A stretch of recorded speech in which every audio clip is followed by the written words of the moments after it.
Donc, je vais présenter cette fois-ci Natacha Gourland, donc la quatrième intervention de la journée.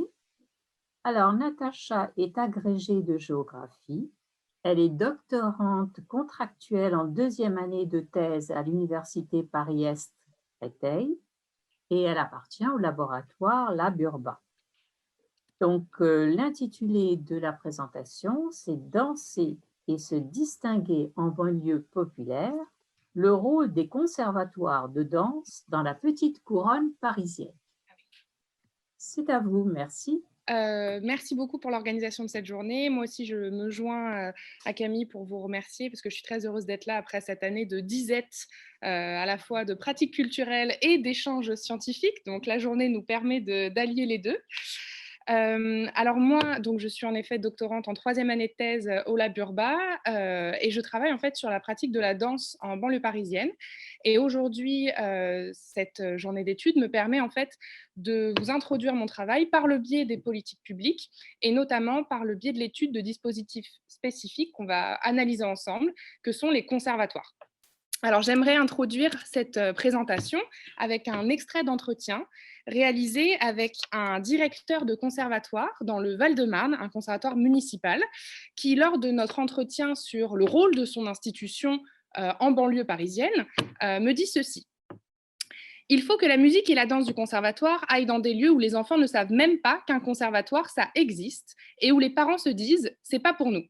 Et ça, c'est le quartier des barres d'immeubles derrière la médiathèque jusqu'à la Nationale 7. Ces enfants-là, à croire qu'on en avait peur, les profs en avaient peur, et la peur était partagée.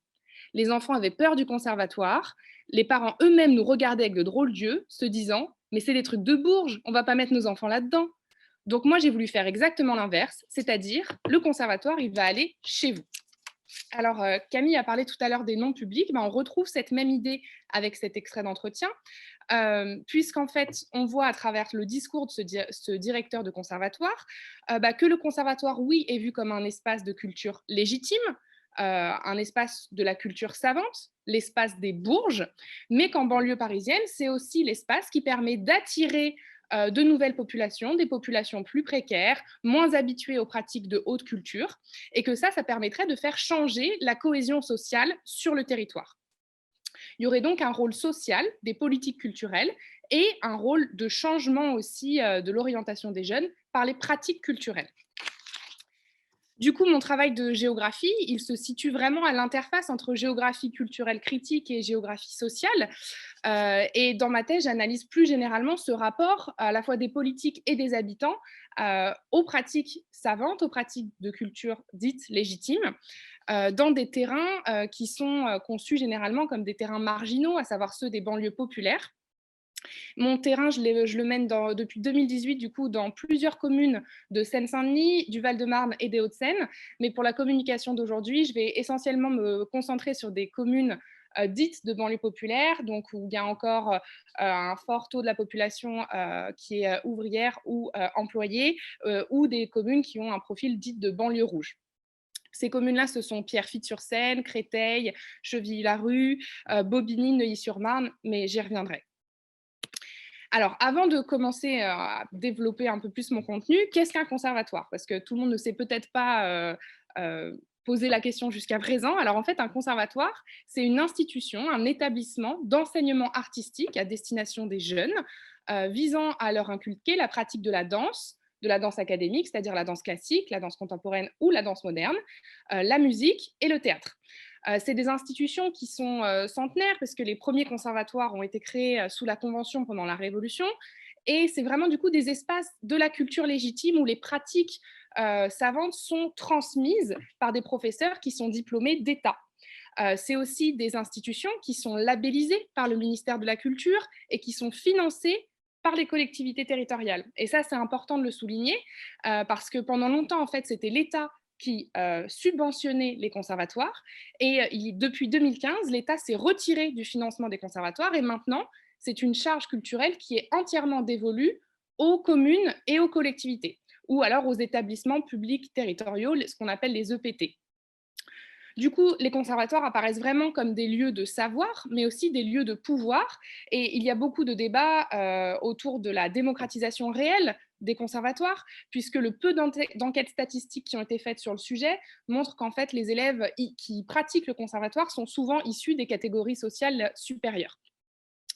Alors, je vous ai mis juste une carte des différents établissements publics territoriaux de la banlieue parisienne. Donc, moi, je vais me concentrer sur des communes du Val-de-Marne, de la Seine-Saint-Denis. Et pour aujourd'hui, ce sera tout. Mon terrain, du coup, je l'ai apprivoisé par une méthode essentiellement qualitative. J'ai mené donc des observations dans ces conservatoires et aussi quelques participations. J'ai fait des ateliers concrètement avec les élèves de conservatoire. Il y a eu aussi un gros corpus d'entretien semi-directif qui a été réalisé avec les parents d'élèves de conservatoire, les directeurs, les responsables culture au sein des municipalités et les élèves eux-mêmes. Et ensuite, on a mené aussi parfois dans certains conservatoires des ateliers participatifs de cartes mentales où en fait les élèves eux-mêmes représentaient la place du conservatoire dans leur pratique. Alors aujourd'hui, j'aimerais qu'on réfléchisse ensemble et vous présenter une partie de mon travail qui consiste à montrer que en fait, les conservatoires ils sont pleinement intégrés à l'agenda des politiques urbaines, qu'ils font le lien entre politique culturelle et politique de développement local, et ils le font à travers un public cible qui est les jeunes. Et on sait que la question des jeunes en banlieue parisienne elle est typique d'un certain nombre de politiques. Et du coup, en fait, les conservatoires, ce sont des lieux à la fois de politique et de pratiques culturelles qui sont au cœur de stratégies multiples, à la fois pour les parents, pour les élus, pour les directeurs d'établissements et pour les jeunes eux-mêmes. Du coup, aujourd'hui, en quelle mesure les conservatoires sont-ils des espaces politiques de l'action culturelle sur le territoire? Je vous propose de progresser en 3 temps. Dans un premier temps, je vais d'abord revenir sur cette idée des conservatoires comme lieu culturel de marque, lieu vitrine pour les collectivités. Dans un deuxième temps, j'évoquerai brièvement, parce qu'on pourrait le faire de manière beaucoup plus fournie, comment on pratique le conservatoire et les logiques un peu de résistance ou d'affirmation dans l'accès au conservatoire.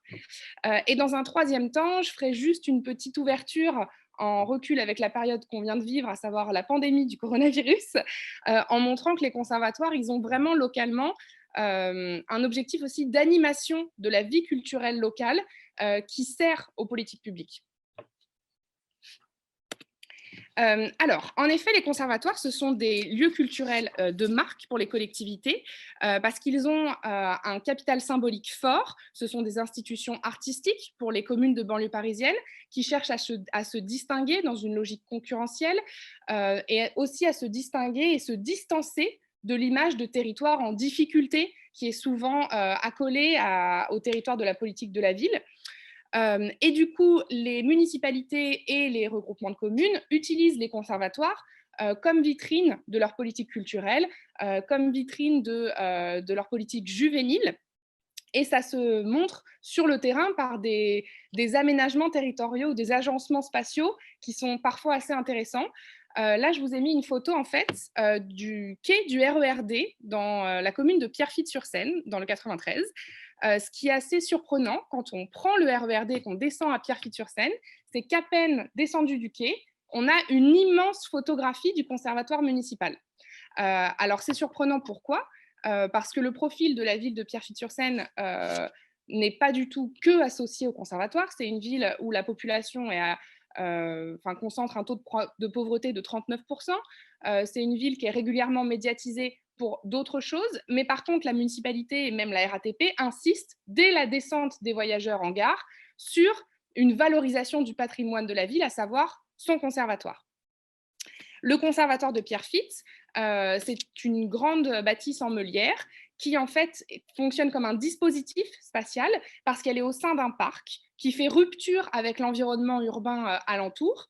Il y a plusieurs quartiers prioritaires de la politique de la ville autour du conservatoire, mais le conservatoire est borné par un grillage en fait. L'accès est filtré, le conservatoire est régulièrement fermé et en fait il y a un petit étang assez onirique juste devant le conservatoire, ce qui fait que dans les discours des parents, des élèves, des professeurs et des élus locaux, le conservatoire est décrit comme l'oasis de la ville. C'est-à-dire dans une ville où on a tendance à médiatiser des problèmes sociaux et des problèmes juvéniles souvent masculins, le conservatoire apparaît comme le lieu de la bonne conduite, le lieu des pratiques légitimes, et ça aussi dans la bouche des professeurs. Notamment dans le discours de cette professeure de danse à Pierrefitte, qui explique que le conservatoire, c'est l'oasis de la ville, le havre de paix. Les parents savent que leurs enfants vont être suivis, ils sont presque en demande de cela. C'est une ville dense où on ne va pas se leurrer, il y a de la drogue, pas mal de délinquance. Il faut quand même être formé, je trouve, parce que dans certains établissements, c'est difficile de travailler, d'enseigner. Des chaises volent au collège toutes les semaines. C'est quand même assez compliqué. Mais moi, je reste parce que notre conservatoire est comme un petit château et il est surtout dans un parc. Donc, c'est le lieu où les gens viennent trouver quelque chose d'apaisant. Donc là, on voit aussi qu'il y a toute une communication et un marketing territorial qui se met en place autour des conservatoires et qui invite aussi les habitants à se saisir de ces aménités culturelles en banlieue, mais en les respectant et en marquant aussi des frontières symboliques entre la culture urbaine et la culture légitime, qui, elle, est mise en scène à l'échelle locale et qui est valorisée dans les discours. Ceci se retrouve aussi dans toute la mise en scène dans la presse municipale. Les conservatoires ont une grande place pour les politiques publiques locales et sont régulièrement mis en valeur dans la presse municipale, en montrant qu'en fait, le conservatoire permet de révéler des talents à l'échelle locale, permet d'animer la vie culturelle, que financer un conservatoire, c'est aussi changer un petit peu la vision du territoire et lui donner une image de marque.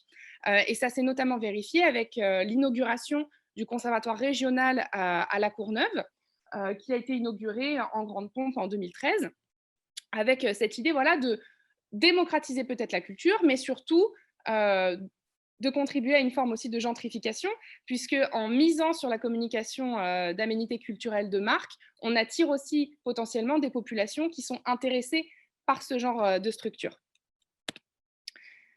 Du coup, ça me permet de faire la transition avec le second temps de ma présentation sur la manière de pratiquer le conservatoire. Puisqu'on a montré que c'était des institutions financées par les politiques publiques maintenant et uniquement par les communes et les collectivités, toutes les communes n'ont pas l'ambition ni même les possibilités de financer de tels établissements. Dans les discours d'ailleurs avec les directeurs de conservatoires, il y a une expression qui est revenue quand on échangeait, à savoir le conservatoire, vous savez, c'est la danseuse des élus. C'est une expression un peu péjorative, mais qui souligne bien qu'en fait, un conservatoire, c'est le moyen pour un élu de s'acheter une petite crédibilité culturelle à l'échelle locale. Pour autant, la pratique du conservatoire, elle peut être très différente de ce que les politiques en attendent. Et il y a certaines aussi logiques de résistance ou alors d'affirmation qui se font à partir des conservatoires. C'est le cas notamment avec Chanty, dont j'ai mis un extrait d'entretien ici. Alors Chanty, aujourd'hui, elle a un parcours particulier. Elle a 28 ans. Elle est danseuse au Ballet de l'Opéra de Paris. Elle est née au Lilas dans le 93 et elle a commencé son parcours au conservatoire municipal. Et donc, je lui pose la question quant à ce premier accès qu'elle a eu à la pratique à travers le conservatoire. Et je lui demande pourquoi ses parents ont choisi de l'inscrire au conservatoire. Elle me répond que quand tu es en banlieue, il n'y a pas vraiment d'autre choix. On n'était pas des gens privilégiés au point de pouvoir se permettre de faire des allers-retours sur Paris pour prendre des cours chaque semaine ou aller dans une école privée. Le conservatoire municipal reste la chose la plus accessible en termes de distance, en termes de prix. Même à l'époque, il n'y avait pas trop Internet non plus, donc c'était le premier réflexe de mes parents. Donc le conservatoire est bien identifié par les acteurs comme l'endroit où il faut se rendre si on veut que ces enfants pratiquent une discipline légitime, une discipline savante. Ce qui fait qu'en banlieue populaire, beaucoup de parents et notamment beaucoup de mères mettent en place vraiment des stratégies d'accès au conservatoire qui sont parfois extrêmement intenses, où elles sont prêtes à attendre très longtemps pour les inscriptions, parce qu'en fait, le nombre de places est limité. Ce sont donc des aménités culturelles qui sont vraiment sous tension et où il y a tout un système de parentalité intense qui se met en place autour du conservatoire pour avoir une place pour son enfant.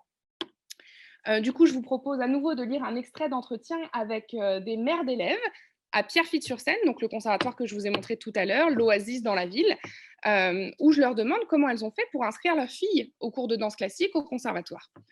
Et elles me répondent que la première année, les inscriptions ont duré toute la journée, Ça a duré toute une journée pour les inscrire au conservatoire. Il y avait la queue dehors et tout. Nous, on est resté de 11 h à 18 h. Mais à Saint-Ouen, je sais que c'est la même chose. C'est compliqué d'avoir une place. Et il faut vraiment être déterminé pour s'inscrire. Mais nous, on était déterminés. Il nous fallait la place. On avait fait nos sandwichs. La première fois, il y avait la queue dehors et tout. Mais on était préparés. Et heureusement, il ne pleuvait pas. Mais je pense que même s'il avait plu, on serait resté. D'ailleurs, je me rappelle qu'on avait eu la dernière place en classique avec ma fille pour elle. Parce que même en arrivant à 11 h, il distribue des étiquettes aux parents. Puis, il faut remplir les dossiers. Et la danse, c'est demandé. Là, on a vraiment un exemple d'une stratégie parentale qui vise à donner à son enfant un maximum de chance en le plaçant dans des institutions où on espère une certaine homogamie sociale, où on espère un certain contrôle, et des institutions qui sont bien vues à l'échelle locale, et surtout quand on grandit en banlieue parisienne. Tout ce système fait que certaines municipalités, elles essayent d'attirer ce type de parents qui, à première vue, ne seraient pas le public cible du conservatoire. Du coup, il y a certains dispositifs d'aide qui existent pour l'inscription au conservatoire, qui peuvent être très critiqués par d'autres auteurs, mais qui montrent aussi que en fait, les conservatoires sont difficilement accessibles pour certaines catégories de population. Et par exemple, il existe le pass loisir en Seine-Saint-Denis, et plusieurs communes, notamment Neuilly-sur-Marne, font aussi pas mal de liens avec la CAF pour avoir en fait des bons d'inscription loisirs pour les familles qui bénéficient des aides de la CAF, pour qu'elles puissent les utiliser pour les inscriptions au conservatoire. Du coup, en fait, tout ce système d'aide, pour en avoir connaissance, il faut déjà aussi avoir connaissance qu'il y a un conservatoire dans sa ville, il faut avoir une bonne maîtrise administrative et il faut vraiment avoir envie d'inscrire ses enfants dans de telles aménités culturelles. C'est souvent en fait ce qui fait que la reproduction sociale au conservatoire, elle existe, et qu'il faut maîtriser un certain nombre de codes malheureusement, ou alors être extrêmement déterminé pour avoir une place pour son enfant. Du coup, du point de vue des politiques locales, les conservatoires, ce sont vraiment des lieux qui incarnent la place de la culture en banlieue parisienne, qui l'incarnent parfois, on l'a dit, d'une manière assez vitrine ou comme des établissements de marque. Et de plus en plus de communes, puisque c'est elles qui financent maintenant les frais des conservatoires, demandent à ces établissements d'animer leur vie culturelle, de faire des ateliers, de faire des interventions dans les écoles, de faire des démonstrations en plein air. Et tout ça fait que la vie culturelle locale, elle compte beaucoup en banlieue parisienne sur les conservatoires. Avec la pandémie, il y a eu pas mal de mobilisation du coup autour de ces structures. Et j'aimerais juste terminer ma présentation en vous en donnant quelques exemples. Donc, cette photo, je l'ai prise sur le terrain à Chevy-la-Rue, donc une commune du Val-de-Marne au sud de Paris, à 11 km au sud de Paris. En fait, le conservatoire de Chevy-la-Rue est jouxté en fait au théâtre de la commune, ce qui fait qu'il y a pas mal de liens entre le centre culturel et le conservatoire. Les élèves sont en représentation dans le théâtre de la ville et les deux institutions sont devant la place principale de la commune. Avec la pandémie, toutes ces institutions ont été mises à l'arrêt et il y a eu une vraie mobilisation à l'échelle locale pour redonner un peu du souffle à ces institutions, aux personnes qui travaillaient au conservatoire, au théâtre, et aussi pour souligner l'intérêt et la place de la culture et des pratiques culturelles sur le territoire. En effet, beaucoup de pratiques artistiques ont été transposées via Zoom dans les conservatoires, ce qui fait que tous les profs ont dû donner leurs cours de musique, leurs cours de danse, leurs cours de théâtre à distance, comme nous à l'université, mais vous pouvez imaginer les difficultés de faire travailler des enfants en danse classique à distance, entre les abat-jours, lorsqu'elles partagent des chambres. Du coup, ça a donné pas mal de contraintes spatiales importantes. Et les professeurs eux-mêmes insistaient sur du coup le rôle social du conservatoire pour réduire les inégalités, même dans la pratique. Et comme me l'expliquait une professeure de danse, avec Zoom, tu as accès comme jamais à l'intimité de tes élèves, tu ne peux pas prétendre ignorer les difficultés qu'elles ont.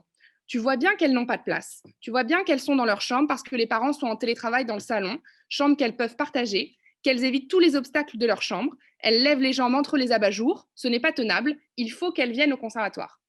Donc là, on voit que le conservatoire, outre la dépendance spatiale qu'il a pour une pratique comme celle de la danse, est aussi vu comme un moyen de garder le lien et de permettre la pratique à des enfants qui n'ont pas les dispositions sociales pour pratiquer une discipline artistique dans de bonnes conditions. Tout cela, en fait, a conduit, avec la récente réouverture des conservatoires, à des grandes mobilisations sur les terrains que j'ai étudiés. Et encore une fois, la semaine dernière, le conservatoire de Chevy, donc, qui était très mobilisé pendant la fermeture, a fait des démonstrations en plein air, un peu pour fêter la réouverture de la saison culturelle de cette fin d'année et montrer que le conservatoire était vraiment actif dans la ville, qu'il faisait des choses, que c'était important et que du coup, c'est aussi une dépense utile sur le territoire. Du coup, juste pour conclure, il me reste 30 secondes. J'espère avoir montré rapidement, même si je sais que je suis allée très très vite, que localement, en fait, l'art, la culture, la danse et la jeunesse, ce sont des valeurs et des notions qui sont mises au service et peut-être même instrumentalisées par les politiques publiques et les collectivités territoriales. L'image de marque et l'image vitrine des conservatoires, elle participe vraiment en banlieue parisienne à un marketing territorial qui vise à se distancer des territoires en difficulté, à mettre en avant des aménités culturelles et à soutenir certaines formes de gentrification. Du coup, l'art, la danse et les pratiques culturelles, elles sont vraiment mises en scène. Elles participent à un récit d'éducation des jeunes, d'élévation du territoire. Tout ça est censé se valoriser de manière vertueuse, mais il faut bien avoir conscience des rapports de pouvoir qui se jouent aussi au sein de telles institutions et des inégalités préexistantes qui contraignent l'accès de tous les jeunes à de telles structures. Voilà. Merci beaucoup pour votre attention. Merci Natacha Gourland pour votre présentation. Alors, ce que je retiens, en fait, vous vous situez dans la continuité avec la présentation, l'intervention de Camille tout à l'heure.